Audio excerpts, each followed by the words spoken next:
تو میرے محترم بھائیوں، سب سے پہلے دماغ کو پرسکون کرنا ہے۔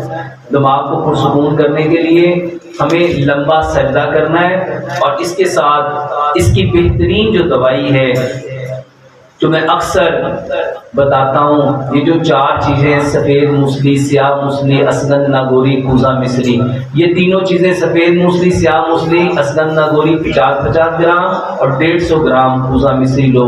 میرے محترم بھائیوں، یہ اتنی اچھی میڈیسن ہے، میں نے بے شمار کئی سو نہیں کئی ہزار لوگوں کو اس کے بارے میں بتایا، اور مجھے جو کمنٹس آئے ہیں الحمدللہ وہ اتنے زیادہ ہیں، لوگ بتاتے ہیں ڈاکٹر صاحب 6 دن کھایا، 7 دن کھایا، 10 دن کھایا، الحمدللہ ٹھیک ہو جاتے ہیں۔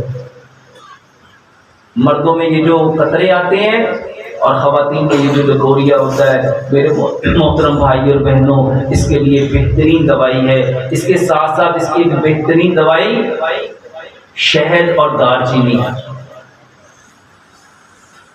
اس کا کعبہ بنا کے پیو۔ دار چینی کا کعبہ بناؤ، اس کو ٹھنڈا کرو اور اس میں شہد ملاؤ، یہ بہترین علاج ہے۔ اس کے ساتھ میرے محترم بھائیوں، بھنے ہوئے کالے چنے، بھنے ہوئے کالے چنے، یہ بہترین علاج ہے۔